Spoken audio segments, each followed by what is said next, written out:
Mesdames et messieurs, bonsoir et bienvenue dans votre site de référence Swedish Vision. Voici les titres. Pour atténuer les souffrances des Sénégalais liées aux restrictions des libertés afin de lutter contre le Covid-19, le gouvernement a mis en place une batterie de mesures compensatoires. Lors de son discours du 3 avril, le chef de l'État a annoncé la couleur. Les maîtres coraniques s'inquiètent sur la distribution des vivres annoncés par le chef de l'État. Ils exigent une transparence et de l'équité. Le groupe Akhlou Brick et l'ancien député Omar Sy ont donné un important lot de détergents et de denrées alimentaires au préfet du département de Mbour qui va se charger de la répartition. Par ces temps qui courent, il est conseillé de se laver les mains avant et après toute activité. Ce jeune professeur en physique-chimie a mis au point ce lavoir qui sert aussi de séchoir. La machine sensibilise aussi sur la riposte contre le Covid-19. Le regroupement des vrais artisans de l'automobile du Sénégal, REVAS, compte recaser tous ses membres sur un site situé à Loulimba Faye. Un terrain de 2 hectares va abriter des ateliers de mécaniciens, tôliers et d'autres à Mbour. Décédés dans une soirée privée aux Almadies, 7 de ses amis et un policier sont déférés au parquet. L'affaire Iba Thiam défraie la chronique au Sénégal. Et sur l'international, la situation qui prévaut en France, en Espagne et en Italie concernant le coronavirus. À présent, le développement.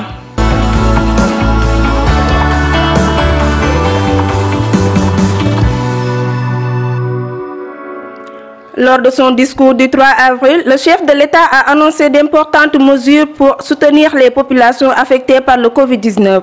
On peut noter entre autres des distributions de vivres et le remboursement des crédits de TVA de certaines entreprises. Suivons un extrait du discours du chef de l'État.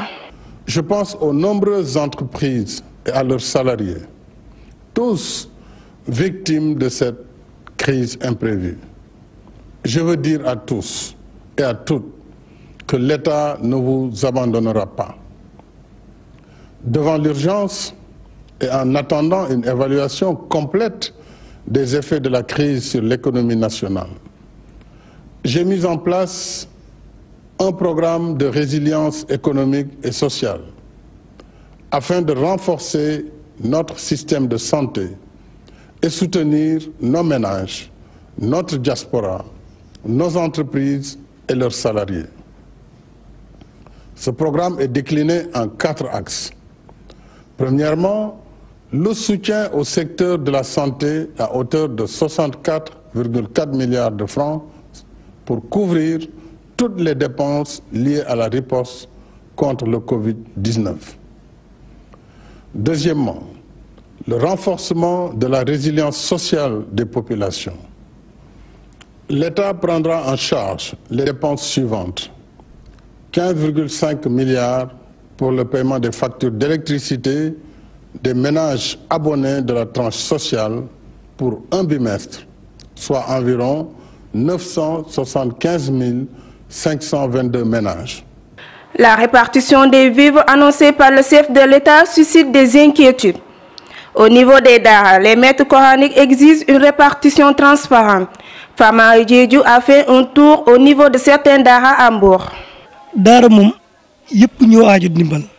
Je lance encore un appel aux autorités étatiques de beaucoup veiller sur nous, les plus nécessiteux, lors du partage de l'aide alimentaire, à ne pas prendre trop en compte les daara dites modernes. ay param diko fay ñepp duñ ko fay koku kon ku naan yittewu ndimbal tamit war ngay xamne ñepp duñu and fay ndor ñun ñi nga xamne kenn fayul ñi dara ñoo gëna yittewu ndimbal ñoko gëna yittewu xawma nak ñom yeen dar lañ ko jaglel dégg rek lañ ko def xawma yeen dar lañ ko jaglel waye fi daal liñ la mëna wax mom gisaguñ ben ndimbal bu bay ko ci ñom ndimbal yi ñu fi jotté gis daal yenn jamm yalla yi nga xamne ñi ngi dëkk ci koñ bi la lool. L'ancien député Omar Sy et le groupe Akhlou Brick ont répondu favorablement à l'appel des autorités. Ils ont donné un important lot de denrées alimentaires et de détergents au préfet du département de Mbour qui va se charger de la répartition.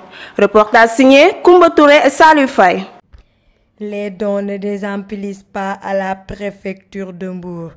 Le groupe Akhlou Brick Paradise et le député Omar Sy ont participé dans la lutte contre le Covid-19. Des détergents, du riz et d'autres denrées constituent ces lots. Les généreux donateurs ont expliqué le sens de cette initiative.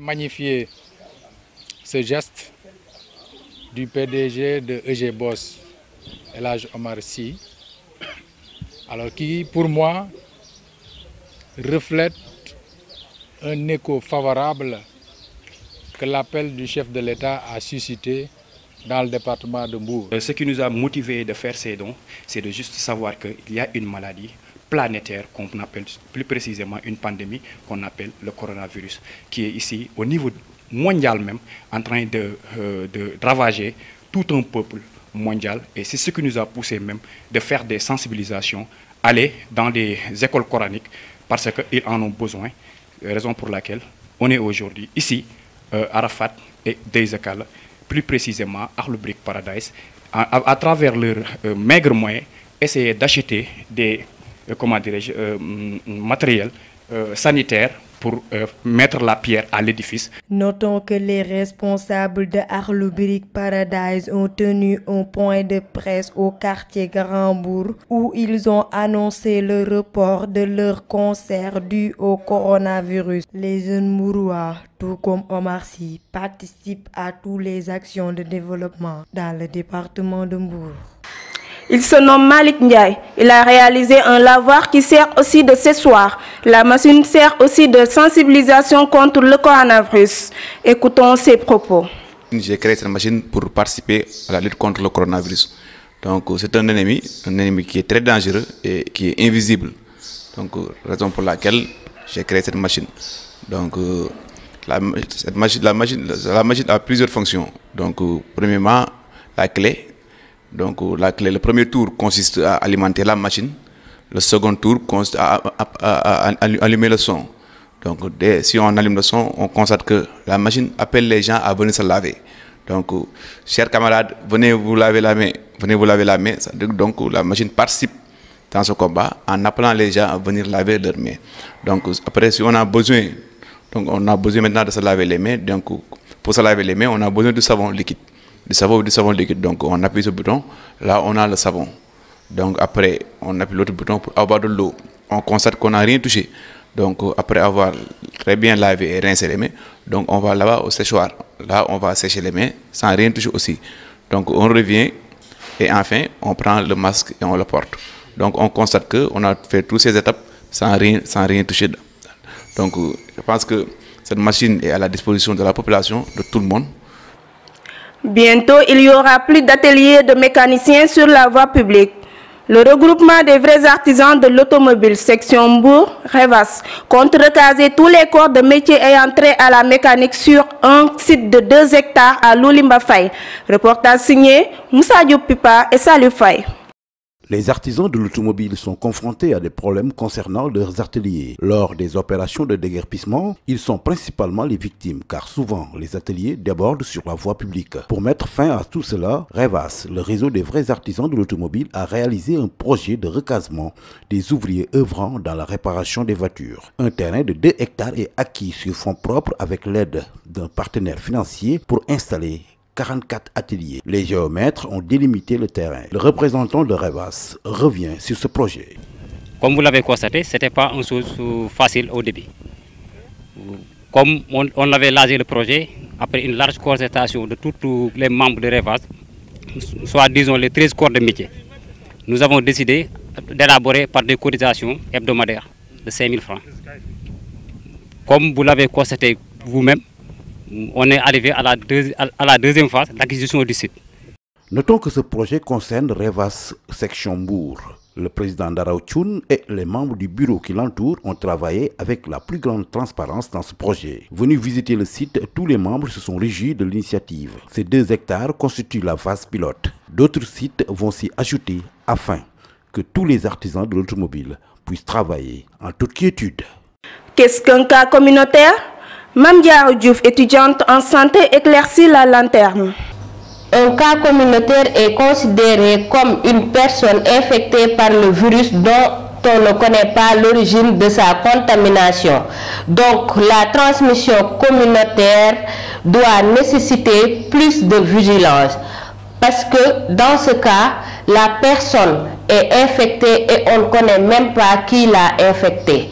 Donc, il est préférable d'avoir 10 cas contacts que d'avoir un cas communautaire.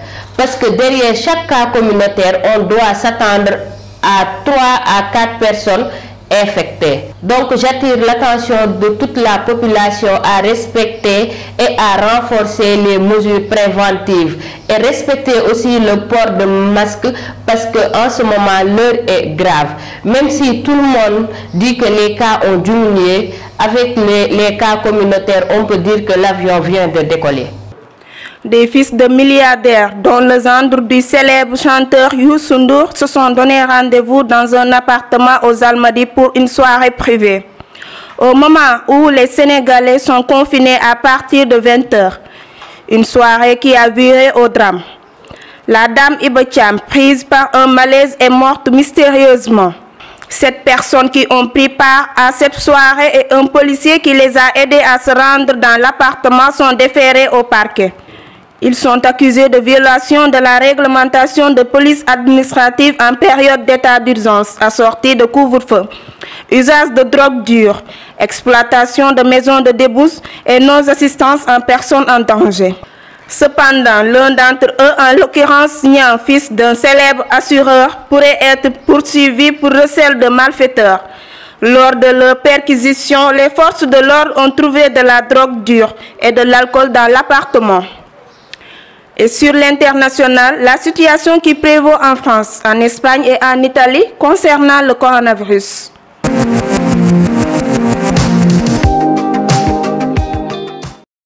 418 morts en 24 heures. Jamais la France n'avait connu un nombre de décès aussi important en une journée depuis le début de la pandémie.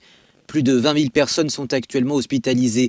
C'est 2 fois plus qu'il y a 6 jours. Et les cas graves continuent d'affluer en nombre dans les services de réanimation. Aujourd'hui, le nombre d'entrées en réanimation est de 475 patients, 9% de plus. C'est ce nombre quotidien d'entrées en réanimation qui est le plus important à surveiller pour prédire notre capacité à prendre en charge les malades les plus graves, mais surtout parce qu'il reflète la cinétique de l'épidémie et son impact le plus préoccupant sur le système de santé. Un système de santé poussé à bout, en particulier dans les régions les plus touchées, le Grand Est et l'Île-de-France, qui s'attend à un pic cette semaine. Près de 1800 morts en 24 heures, plus de 16 000 au total. Aux États-Unis, le bilan s'alourdit d'heure en heure. Le pays compte à présent plus d'un quart des cas déclarés dans le monde, avec 460 000 infections, même si à New York, le rythme des hospitalisations ralentit. Aussi flegmatique qu'à son habitude, le président américain affichait jeudi un optimisme sans faille. Le coronavirus continue de se propager à l'échelle mondiale. Il y a maintenant plus d'1,5 million de cas et 90 000 morts. En Espagne, où le confinement a été prolongé au moins jusqu'au 26 avril, le bilan officiel vient de dépasser 15 000 morts. Cette semaine a vu la courbe du nombre de décès accélérer ou ralentir, ce qui fait penser qu'un plateau pourrait être atteint. Cet élément met fin à votre journal hebdomadaire. Restez connectés avec les programmes de Wedis Vision. Portez-vous bien, chaque jour est une vie. Nous vous donnons rendez-vous la semaine prochaine.